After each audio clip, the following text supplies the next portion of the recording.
Hello दोस्तों, स्वागत है आप सभी का आपके अपने यूट्यूब चैनल प्राइम प्रभाकर पर। दोस्तों, आप स्क्रीन पे देख पा रहे हैं इस समय लूसेंट की किताब को। और स्क्रीन पे इसके होने का कारण ये है कि अब हम आपको कराने जा रहे हैं लूसेंट की पूरी किताब, जो कि आपके आने वाले आरओ, यूपीपीसीएस, एमपीपीसीएस और जितने भी बीपीएससी और जितने भी स्टेट एग्ज़ाम है, एसएससी है, जहाँ पे भी जीएस पूछी जाती है, ये किताब और ये लेक्चर्स उन सभी में बहुत ही उपयोगी होने वाले हैं। तो हम एक-एक सब्जेक्ट उठाएँगे और उन सबको कंप्लीट एकदम से पूरा करेंगे। तो हम इसकी शुरुआत आज के पहले वीडियो हिस्ट्री के लेक्चर से शुरुआत करेंगे। ठीक है? तो आप सपोर्ट करते चलिए, आपको बताइए हमारा ये इनिशिएटिव कैसा लगा।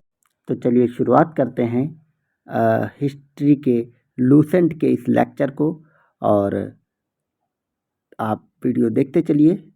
तो चलिए लेट्स बिगिन। लेक्चर की शुरुआत करें उससे पहले मैं आपको एक कविता पढ़ के सुनाता हूँ, जिससे कि आपको बहुत ही मोटिवेशन फील होगा। मुझे तो ये कविता बहुत ही पसंद है। आप बताइएगा कमेंट में आपको कैसी लगी। जीवन की काली रातें हों, आशा सरिता सूख चली हो, सरस सरोवर मानस का जब मृग तृष्णा की मरुस्थली हो, अंतिम सांसें लेती हो जब मेरी मिट्टी की काया, पर भीतर के ज्ञान दीप को कोई कभी बुझा नहीं पाया। जग के प्रलय तिमिर में मेरे अंतर्दीप जला करते हैं, अभिशापों में वरदानों के स्वर्णिम फूल खिला करते हैं। तो इसी प्यारी सी मोटिवेशनल कविता के साथ अब चलिए हम शुरुआत करते हैं लूसेंट की हिस्ट्री को। तो हिस्ट्री में आप देख रहे हैं, सबसे पहले हम देखेंगे भारत के इतिहास को, और हम प्राचीन इतिहास से इस लेक्चर की शुरुआत करेंगे। और इस किताब की शुरुआत बड़े ही रोचक ढंग से विष्णु पुराण का एक श्लोक है उससे की गई है। तो वो श्लोक ये कहता है कि उत्तर यत् समुद्रस्य हिमाद्रश्च दक्षिणम वर्ष तद भारतम नाम भारती यत्र संततिः। उसी का हिंदी अनुवाद यहाँ पे लिखा गया है कि उत्तर में हिमालय से लेकर दक्षिण में समुद्र तक फैला यह उपमहाद्वीप भारतवर्ष के नाम से जाना जाता है, जिसे महाकाव्य और पुराणों में भारतवर्ष या भरत का देश, ये भरत दुष्यंत पुत्र भरत थे, राम के भाई भरत नहीं थे, तथा यहाँ के निवासियों को भारती अर्थात भरत की संतान कहा गया। यूनानियों ने भारत को इंडिया तथा मध्यकालीन मुस्लिम इतिहासकारों ने हिंद अथवा हिंदुस्तान के नाम से संबोधित किया। यहाँ पे मैं रुक के थोड़ा सा आपको बताना चाहूँगा, क्योंकि अभी कुछ दिन पहले आपने देखा होगा कि इंडिया और भारत, भारत को इंडिया कहा जाए क्योंकि हमारे कॉन्स्टिट्यूशन के आर्टिकल 1 में इंडिया दैट इज़ भारत इस शब्द का जिक्र किया गया है। इसी को लेकर एक कंट्रोवर्सी हो रही थी कि भारत को भारत रहने दिया जाए या इंडिया कहा जाए, क्योंकि अधिकतर लोगों को ये लगता है कि इंडिया नाम भारत को ब्रिटिशर्स ने दिया ब्रिटिश के आने के बाद, जो कि गलत है, क्योंकि भारत को इंडिया जो है वो यूनानियों ने कहा था। तो आप एग्ज़ाम की दृष्टि से सिर्फ इतना याद रखें कि भारत को इंडिया कहा था यूनानियों ने, और हिंदुस्तान या हिंद जो शब्द है वो मुस्लिम इतिहासकारों ने दिया था। ठीक है, अब हम चलिए नेक्स्ट देखते हैं कि भारतीय इतिहास को की अध्ययन की सुविधा के लिए इसको 3 भागों में बांटा गया है: प्राचीन भारत, मध्यकालीन भारत और आधुनिक भारत। तो जैसा कि आपको पता है कि इतिहास में जो डिवाइडेशन किया गया है समय काल का, वो कोई मतलब निरपेक्ष नहीं है, वो सापेक्ष किया गया है, और वो सिर्फ़ और सिर्फ़ अध्ययन की सुविधा के लिए किया गया है। कोई एग्जैक्ट डेट नहीं होती कि हाँ इस देश तक प्राचीन रहा, इसके बाद मध्यकालीन, फिर आधुनिक शुरू हो गया, ऐसा कुछ नहीं है। वो हमने सिर्फ अपने पढ़ने की सुविधा की दृष्टि से बनाया है। तो अब चलिए हम शुरुआत करते हैं प्राचीन भारत। सबसे पहले इसमें हम पढ़ेंगे प्राचीन भारतीय इतिहास के स्रोत, क्योंकि अभी तक हमने जो ऊपर पढ़ा वो सिर्फ इसकी भूमिका थी। ठीक है, तो चलिए शुरुआत करते हैं। इतिहास के जानने के स्रोत क्या क्या होते हैं? तो हमें इसमें पढ़ना है कि 4 प्रकार के इतिहास जानने के स्रोत होते हैं। नंबर 1 धर्म ग्रंथ, दूसरा होता है ऐतिहासिक ग्रंथ, तीसरा होता है विदेशी यात्रियों का विवरण, और अगला चौथा होता है पुरातत्व संबंधी साक्ष्य। ठीक है, तो हम सबसे पहले देखेंगे धर्म ग्रंथ एवं ऐतिहासिक ग्रंथ से मिलने वाली संपूर्ण जानकारी। हमारे जो धर्म ग्रंथ हैं उनसे हमें क्या क्या जानकारी मिलती है भारत के बारे में, प्राचीन भारत के बारे में, और जो ऐतिहासिक ग्रंथ हैं उनसे क्या क्या जानकारी मिलती है। तो सब चलिए शुरुआत करते हैं। भारत का सर्वप्रथम और सर्वप्राचीन जो धर्म ग्रंथ है वो वेद है। तो आपको याद रखना है कि भारत के सर्वाधिक प्राचीन ग्रंथ कौन से हैं? वेद हैं। और वेदों के जो संकलन करता है वो महर्षि कृष्ण द्वैपायन वेदव्यास को माना जाता है। ठीक है, वेदव्यास ने वेदों की रचना की थी, इन्हीं को महर्षि कृष्ण द्वैपायन भी कहा जाता है। ठीक है, वेद 4 होते हैं, ऋग्वेद, यजुर्वेद, सामवेद और अथर्ववेद। इनके नाम तो आपको पता होंगे। अगला देखते हैं कि ऋचाओं के क्रमबद्ध ऋग्वेद। अब हम देखते हैं ऋग्वेद क्या होता है। सबसे पहले अब हम ऋग्वेद के बारे में चर्चा करेंगे। ऋग्वेद क्या है कि ऋचाओं के क्रमबद्ध लय ज्ञान के संग्रह को ऋग्वेद कहा गया। दरअसल जो हमारा ऋग्वेद है वो उसमें ऋचाएँ लिखी हुई बहुत सारी भारत के बारे में, तो उन ऋचाओं का क्रमबद्ध ज्ञान है, उसी को ऋग्वेद कहा गया है। ठीक है, इस ऋग्वेद में 10 मंडल हैं, 1028 सूक्त हैं और वाल्खिल्य पाठ के 11 सूक्तों सहित 1028 सूक्त हैं, 10,462 ऋचाएँ हैं। इस वेद के ऋचाओं के पढ़ने वाले ऋषि को होत्र कहते हैं। ठीक है, आपको याद रखना है, एग्जाम में आपसे को दे देगा कि होत्र क्या है।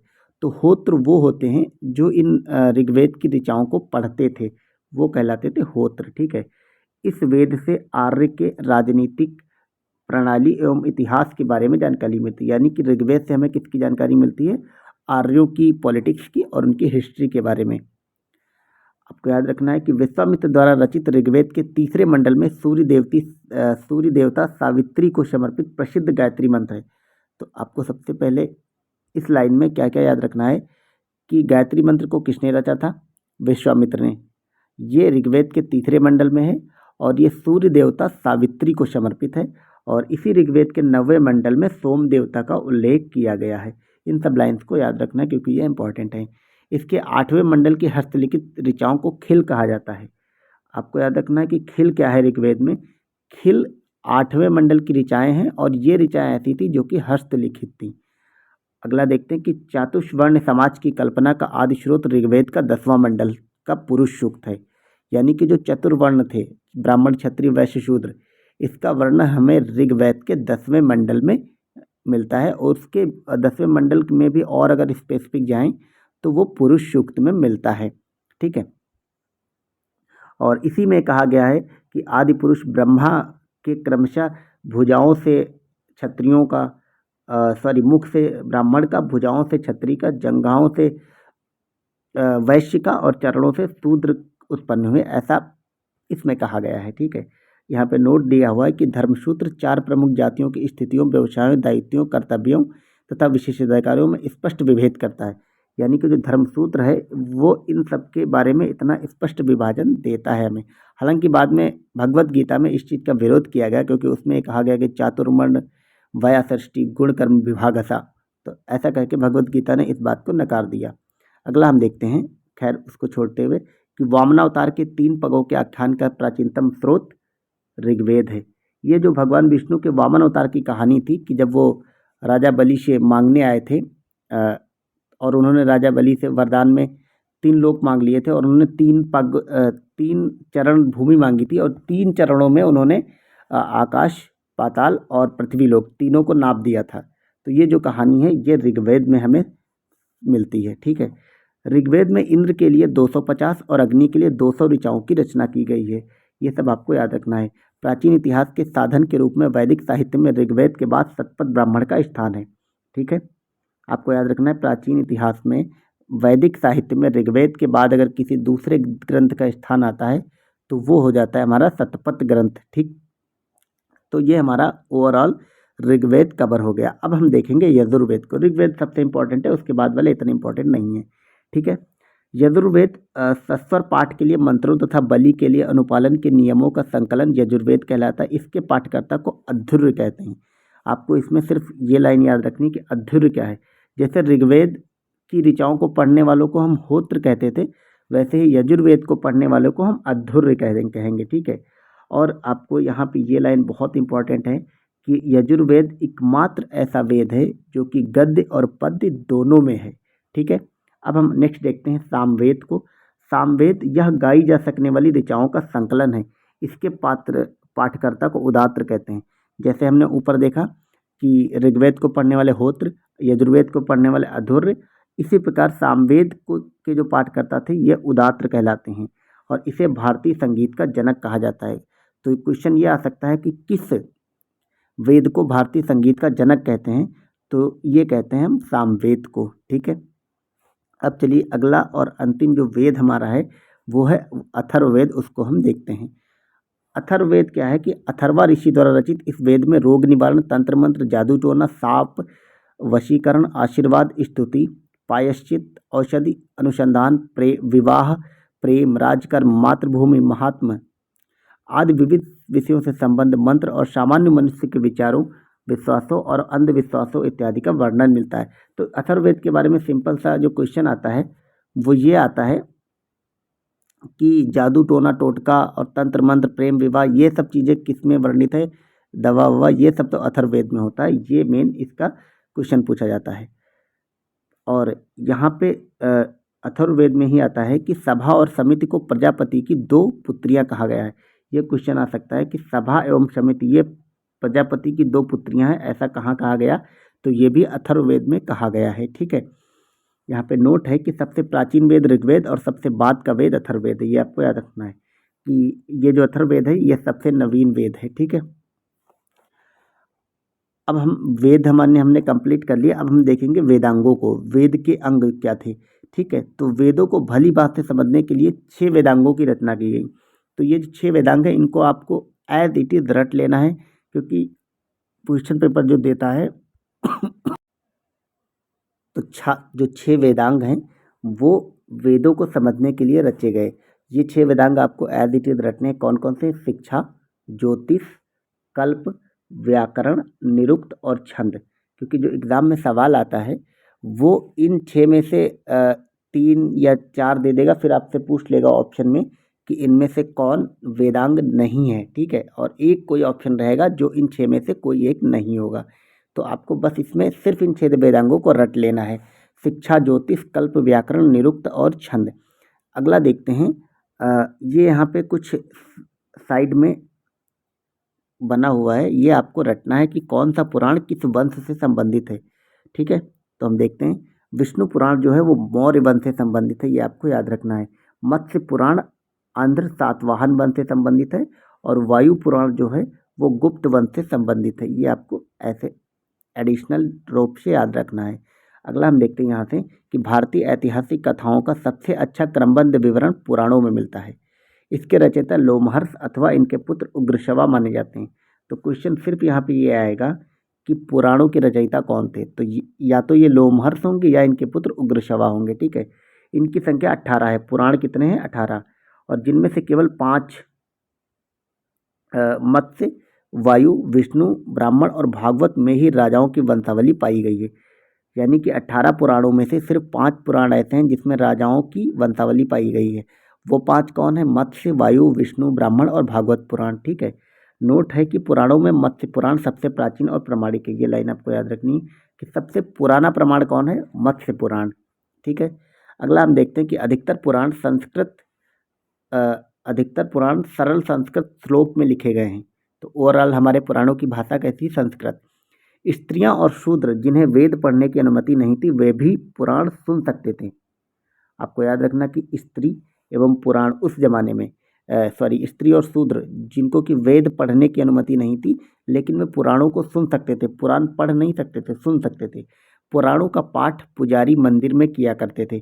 स्मृति ग्रंथों में सबसे प्राचीन एवं प्रामाणिक मनुस्मृति को माना जाता है। ये बहुत बार विवादों में भी रहती है, तो आपको इसके बारे में सब कुछ जानना होगा। यह शुंग काल का मानक ग्रंथ है। आपको याद रखना है, क्वेश्चन पूछ लेगा कि मनुस्मृति किस समय लिखी गई, तो वो काल था शुंग काल। शुंग काल कब आया? पुष्यमित्र शुंग वाला शुंग काल, मौर्य काल के जस्ट समाप्त होने के बाद। ठीक है, नारद स्मृति गुप्त युग के विषय में जानकारी प्रदान करता है, ये आपको याद रखना है। जातक में अब हम देखेंगे यहाँ पे जातक कथाएं। जातक में बुद्ध की पूर्व जन्म की कहानी वर्णित है। जो क्वेश्चन पूछा जाता है वो ये पूछा जाता है कि बुद्ध की पूर्व जन्म की कहानी किसमें वर्णित है, तो ऑप्शन में जातक कथाएं होती हैं। हीनयान का प्रमुख ग्रंथ कथा वस्तु है। ऑप्शन में दे देगा वो कि कथा वस्तु क्या है, वो हीनयान, महायान या किससे रिलेटेड है। तो पहली बात बुद्ध धर्म से रिलेटेड है, और ये बुद्ध धर्म में भी स्पेसिफिक होकर हीनयान का ग्रंथ है। ठीक है, और इसमें महात्मा बुद्ध की जीवन चरित अनेक कथानकों के साथ वर्णित है। अगला हम देखते हैं जैन साहित्य। जैन साहित्य को आगम कहा जाता है। जैसा कि आपको पता है, ये आगम ग्रंथ कौन से ग्रंथ होते हैं? जैन ग्रंथ होते हैं। जैन धर्म का प्रारंभिक इतिहास कल्पसूत्र के नाम से जाना जाता है। जैन ग्रंथ भगवती सूत्र में महावीर के जीवन कृत्य तथा अन्य समकालिकों के साथ उनके संबंधों का विवरण मिलता है। तो जो क्वेश्चन आएगा उसमें से मैंने जो 3 के नीचे हाईलाइट किया उन तीनों को आपको याद रखना है कि आगम, कल्पसूत्र और भगवती सूत्र, ये तीनों जो ग्रंथ हैं ये किससे संबंधित हैं? तो ये हमारे संबंधित हैं जैन ग्रंथ से। आपको सिर्फ यहाँ पे इतना याद रखना है। अगला देखते हैं कि अर्थशास्त्र के लेखक चाणक्य, ठीक है। अर्थशास्त्र के लेखक चाणक्य, कौटिल्य या विष्णुगुप्त इनका नाम था। यह 15 अधिकरणों एवं 188 प्रकरणों में विभाजित है। कौन? अर्थशास्त्र। और इससे क्या मिलता है? इससे मौर्यकालीन इतिहास की जानकारी एवं राजनीति की जानकारी प्राप्त होती है। संस्कृत साहित्य में ऐतिहासिक घटनाओं को क्रमबद्ध लिखने का सर्वप्रथम प्रयास कल्हड़ के द्वारा किया गया। कल्हड़ द्वारा रचित राज तरंगिणी है जिसका संबंध कश्मीर के इतिहास से है। ये बहुत ही इंपॉर्टेंट है, आपको याद रखना। ये क्वेश्चन भाई बार बार पूछता है कि पहली बात तो पूछेगा कि राज तरंगिणी किसने लिखी? कल्हड़ ने। इसका संबंध किससे है? कश्मीर के इतिहास से, ठीक है। और ये पहला प्रयास था जिसमें संस्कृत को या संस्कृत ग्रंथ को क्रमबद्ध किया गया था, ठीक है। अरबों की सिंध विजय का वृत्तांत चचनामा में मिलता है। आपको याद रखना कि चचनामा जो है इसके लेखक कौन थे? इसके लेखक अली अहमद थे, ठीक है। चचनामा के लेखक थे अली अहमद। और इसमें क्या मिलता है? इसमें अरबों की सिंध विजय को मिलता है। अब हम देखते हैं अगला अष्टाध्यायी। मैं जो ये सब इसमें बता रहा हूँ क्योंकि लूसेंट अपने आप में ही इतना इम्पोर्टेंट करके लिखी गई कि उसकी हर एक लाइन इंपॉर्टेंट होती है, ठीक है। तो अष्टाध्यायी के सबसे पहले तो पूछेगा इसको लिखा किसने? तो अष्टाध्यायी को लिखा पाणिनि ने, ठीक है। और ये संस्कृत भाषा व्याकरण की पुस्तक है। और अष्टाध्यायी है क्या? ये संस्कृत व्याकरण की पुस्तक है। अष्टाध्यायी संस्कृत व्याकरण की पुस्तक, इसके लेखक पाणिनि है। और इससे हमें मिलता क्या है? इससे मौर्य के पहले का इतिहास और मध्ययुगीन राजनीतिक व्यवस्था की जानकारी प्राप्त होती है। यानी कि अष्टाध्यायी समय मौर्यकाल और उससे पहले का इतिहास दोनों मिलते हैं, ठीक है। कात्यायन की गार्गी संहिता एक ज्योतिष ग्रंथ है, फिर भी इसमें भारत पर होने वाले यवन आक्रमण का उल्लेख मिलता है, ठीक है। यानी कि गार्गी संहिता किसने लिखी? कात्यायन ने। और ये क्या है? ज्योतिष ग्रंथ है, लेकिन इसमें सिर्फ ज्योतिष नहीं मिलता है, भारत पर होने वाले यवन आक्रमण का इसमें उल्लेख है, ठीक है।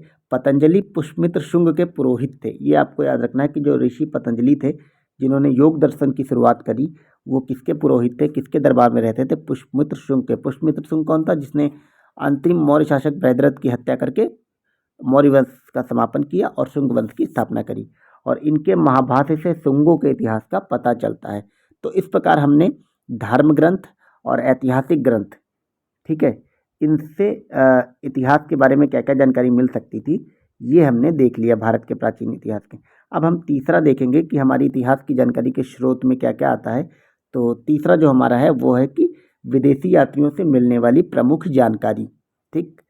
तो हम देखेंगे किन किन विदेशी यात्रियों से कौन कौन सी भारत के बारे में जानकारी मिली और उन्होंने क्या क्या किताब वगैरह लिखी, ठीक है। तो विदेशी यात्रियों से मिलने वाली जानकारी में हम सबसे पहले देखेंगे यूनानी रोमन लेखक, ठीक है। यूनानी और रोमन लेखकों से क्या क्या जानकारी मिली। तो सबसे पहला हमारा लेखक है टेसियस। टेसियस जो था ये ईरान का राज्यवैद था। भारत के संबंध में इसका विवरण आश्चर्यजनक कहानियों से परिपूर्ण होने के कारण अविश्वसनीय है। तो आपको सिर्फ इतना याद रखना कि टेसियस कहाँ का था? ये ईरान का था। अगला है हेरोडोटस। ये काफ़ी इंपॉर्टेंट है क्योंकि इसे इतिहास का पिता या इतिहास का जनक कहा जाता है। ये पूछा भी गया है कई बार कि हेरोडोटस को भारतीय इतिहास का पिता कहते हैं, ठीक है। इसकी जो पुस्तक थी इसका नाम था हिस्टोरिका। ये भी इम्पोर्टेंट है। इसकी पुस्तक क्या थी? हिस्टोरिका। और ये 5वीं शताब्दी ईसा पूर्व के भारत और फारस के संबंध का वर्णन इसमें किया है।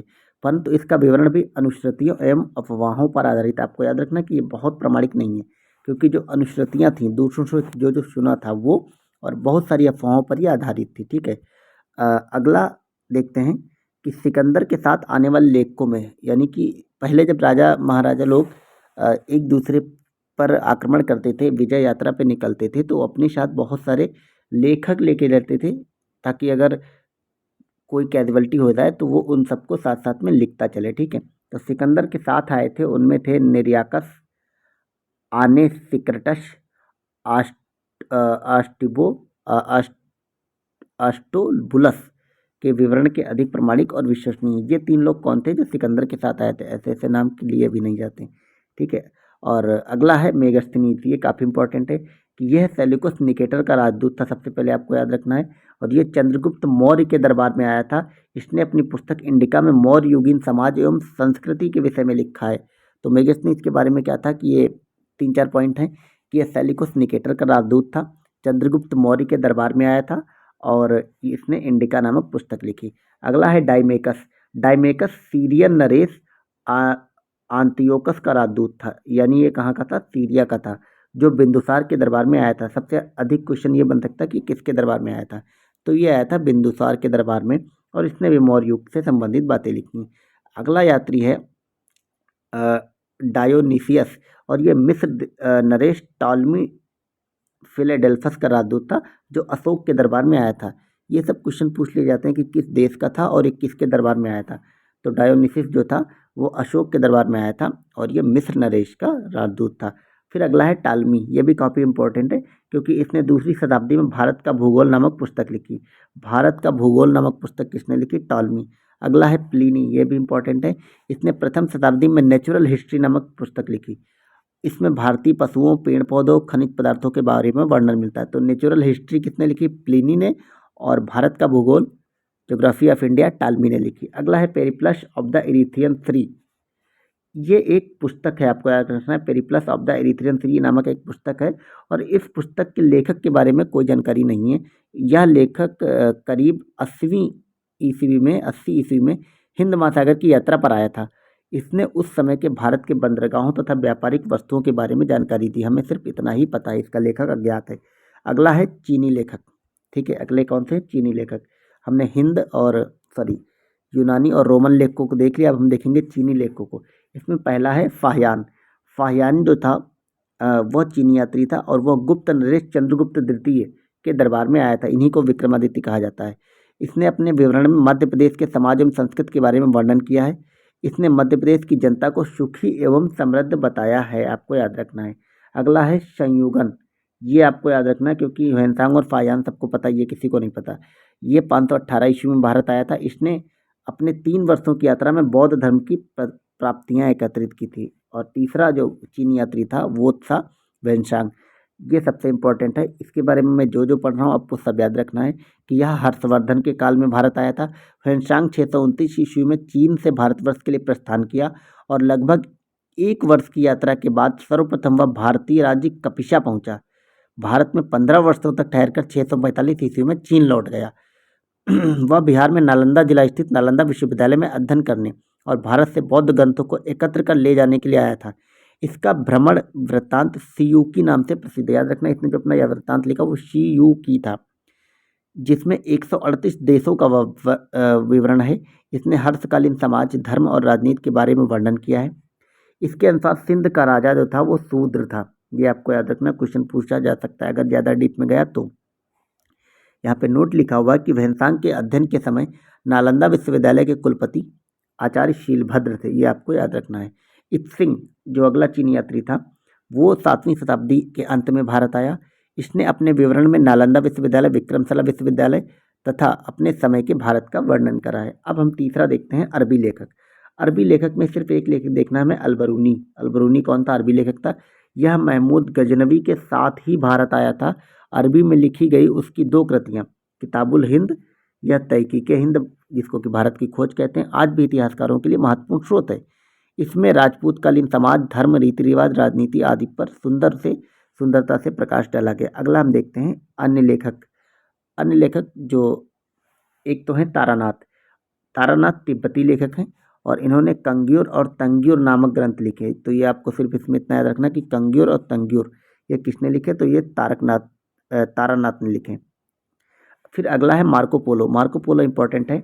ये 13वीं शताब्दी में भारत यात्रा पर आया और इसका विवरण पांड्य इतिहास के अध्ययन के लिए उपयोगी। इसने पांड्य जो साउथ में तेल चोर पांड्य थे उसमें पांड्य इतिहास के लिए बारे में इसने अच्छा खासा लिखा मार्को पोलो। और जिस समय मार्को पोलो भारत आया उस समय दिल्ली सल्तनत में, यानी कि दिल्ली में दिल्ली सल्तनत का चल रहा था और उसमें तुगलक वंश का शासक चल रहा था और मोहम्मद बिन तुगलक उस समय शासन संभाल रहा था। ठीक है, तो इस प्रकार हमने धर्म ग्रंथ, ऐतिहासिक ग्रंथ और विदेशी यात्रियों के विवरण से संबंधित ऐतिहासिक स्रोतों को देख लिया। अब हमारा चौथा और अंतिम जो ऐतिहासिक स्रोत बचे हैं वो है कि पुरातत्व संबंधी साक्ष्य से मिलने वाली जानकारी। अब पुरातत्व संबंधी साक्ष्य से हमें क्या क्या जानकारी मिल सकती है इतिहास के बारे में, ये हम देखते हैं। तो पहला पॉइंट इसमें है कि 1400 ईसा पूर्व के अभिलेख बोगाज कोई, जिसको कि एशिया माइनर कहा जाता है, से वैदिक देवता मित्र, वरुण, इंद्र और नाशत यानी अश्विनी कुमार के नाम मिलते हैं। तो मित्र, अरुण, इंद्र और नाशत या अश्विनी कुमार के नाम हमें कहाँ से मिलते हैं? ये बोगाज गोई का अभिलेख जो एशिया माइनर में है वहाँ से मिलते हैं। ठीक है, अगला देखते हैं। अगला पॉइंट क्या है कि मध्य भारत में भागवत धर्म विकसित होने का प्रमाण यवन राजदूत, होलियोडोरस, वेशनगर, विदिशा, गरुड़ स्तंभ लेख से प्राप्त होता है। यानी कि मध्य भारत में भागवत धर्म जो विकसित हो रहा था उसका हमें प्रमाण कहाँ से मिलता है? यवन राजदूत, होलियोडोरस के वेशनगर, विदिशा के गरुड़ स्तंभ लेख से प्राप्त होता है। ठीक है, आपको अगला पॉइंट क्या है कि सर्वप्रथम भारतवर्ष का जिक्र हाथी गुम्फा अभिलेख में है। बहुत इधर चर्चा तेज है, आपको याद रखना है कि भारत वर्सेस इंडिया वाली।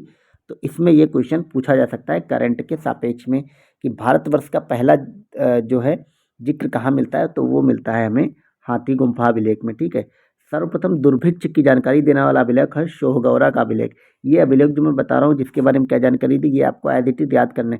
दुर्भिक्ष का मतलब होता है भूख से अकाल पड़ जाना। ठीक है, उसका अभिलेख मिलता है शोहगौरा का अभिलेख। अगला है कि सर्वप्रथम भारत पर होने वाले हुर आक्रमण की जानकारी भीतरी स्तंभ लेख से प्राप्त होती है। सती प्रथा का पहला लिखित साक्ष्य एरन अभिलेख शासक भानुगुप्ता से प्राप्त होती है, क्योंकि ये जो शासक भानुगुप्ता है इसकी मृत्यु हो गई थी तो इसकी पत्नी ने ही सती प्रथा ले लिया, यानी सती हो गई थी इसकी पत्नी। ठीक है, तो इसका सर्वप्रथम उल्लेख कहाँ मिलता है? एरन अभिलेख। एरन कहाँ पड़ता है? एरन मध्य प्रदेश में पड़ता है वर्तमान में। ठीक है, अगला पॉइंट है कि रेशम बुनकर की श्रेणियों की जानकारी हमें कहाँ से मिलती है? मंदसौर अभिलेख से मिलती है। ठीक है, नोट लगा हुआ कि अभिलेखों का अध्ययन क्या कहलाता है? इपिग्राफी। ये आपको याद रखना, पूछा जा सकता है कि अभिलेखों का अध्ययन क्या कहलाता है, तो वो कहलाता है इपिग्राफी। अगला है कश्मीरी नवपाषाणिक स्थल बुर्जहोम से गर्तावास यानी गड्ढाघर का साक्ष्य मिला, इसमें उतरने के लिए सीढ़ियाँ बनी। ये बुर्जहोम पूछा जा सकता है कहाँ है? ये कश्मीर में है, ये पूछा भी गया है। अगला है कि प्राचीनतम सिक्कों को आहत सिक्के कहा जाता था, इसी को साहित्य में कासार्पण कहा गया। ये सारे शब्द इंपॉर्टेंट है, यहाँ से पूछा जाता है। आपको याद रखना है कि पुराने ज़माने में जो सिक्के थे उनको आहत सिक्के कहते थे और साहित्य में इन्हीं को कारशापण कहा। अगला देखते हैं कि सर्वप्रथम सिक्कों पर लेख लिखने का कार्य यवन शासकों ने किया। अगला है समुद्रगुप्त की वीणा बजाती हुई मुद्रा वाले सिक्के से उसके संगीत प्रेमी होने का प्रमाण मिलता है। और अगला है अरिकमेडु पुडुचेरी के निकट जो कि पड़ता है, इससे रोमन सिक्के प्राप्त हुए। इन सिक्कों से हमें क्या इतिहास के बारे में जानकारी मिलती है? जैसे अरिकमेडु पुडुचेरी के निकट हमें रोमन सिक्के प्राप्त हुए, इसका सीधा सा मतलब ये है कि उस समय में रोमन के साथ भारत का व्यापार खूब अच्छे से होता था। ठीक है, तो यही सब समझने के लिए होते हैं। यहाँ पे कुछ सारणी दी गई है तो वो मैं भी आपको करा देता हूँ। यहाँ पे महत्वपूर्ण अभिलेख दिए गए हैं और उस अभिलेख से संबंधित शासक दिया गया है। ठीक है, तो हाथी गुम्बा अभिलेख ये तिथि रहित अभिलेख है पहली बात तो, यानी कि इसमें तिथि नहीं वर्णित की गई। ये कलिंग राजा खारवेल से संबंधित है। जूनागढ़ या गिरनार अभिलेख जो कि गुजरात में पड़ता है, ये रुद्रदमन से संबंधित है। नासिक अभिलेख गौतमी बल्थरी से संबंधित है। प्रयाग स्तंभ लेख समुद्रगुप्त से संबंधित है। ऐहोल अभिलेख पुलकेशिन तृतीय से संबंधित है। मंदसौर अभिलेख मालवा नरेश यशोमर्दन से संबंधित है। ग्वालियर अभिलेख प्रतिहार नरेश भोज से संबंधित है। भीतरी एवं जूनागढ़ अभिलेख स्कंदगुप्त से संबंधित है। और देवपाड़ा का अभिलेख बंगाल शासक विजयसेन से संबंधित है। तो इस प्रकार हमने इतिहास के सभी स्रोतों को देख लिया है आज के लेक्चर में। ठीक है, तो आज चूँकि हमारा पहला लेक्चर था तो ये थोड़ा सा बड़ा हो गया है और इसी तरह हम एक एक चैप्टर वाइज लेकर के चलेंगे और जो छोटे चैप्टर होंगे तो एक दिन में हम 2 या 3 चैप्टर भी कवर कर लेंगे और इस प्रकार हमारा ये सिलसिला ऐसे ही बढ़ता रहेगा और हम कंप्लीट लूसेंट को देखेंगे। आपको वीडियो अगर यूज़फुल लगे तो आप इस वीडियो को शेयर, लाइक एंड सब्सक्राइब कर सकते हैं। और इसी के साथ अगर आप आर की भी तैयारी कर रहे हैं तो मैंने आर की हिंदी की कंप्लीट प्रिपरेशन आपको कराई है और करा भी रहे हैं। तो उसके लिए आप डिस्क्रिप्शन में जाकर आर की हिंदी की प्लेलिस्ट को फॉलो कर सकते हैं और वो वीडियोस भी वहाँ से देख सकते हैं। वहाँ पे आपको PYQs, टेस्ट सीरीज़ वाले क्वेश्चन और लगभग जो थ्योरी वाला पार्ट है वो सब हमने करा रखा है, आप उसको भी देख सकते हैं। डिस्क्रिप्शन में जाके आपको लिंक मिल जाएगा। ठीक है, और लूसेंट के इस लेसन को आप बताइए आपको कैसा लगा, आप कमेंट सेक्शन में इसकी जानकारी दे सकते हैं। अगला जो हमारा नेक्स्ट चैप्टर रहेगा वो प्रागैतिहासिक काल से रहेगा, ये हम नेक्स्ट वीडियो में देखेंगे। आप भी हंसते रहिए, मुस्कुराते रहिए और ज़िंदगी को एंजॉय करिए। Bye bye.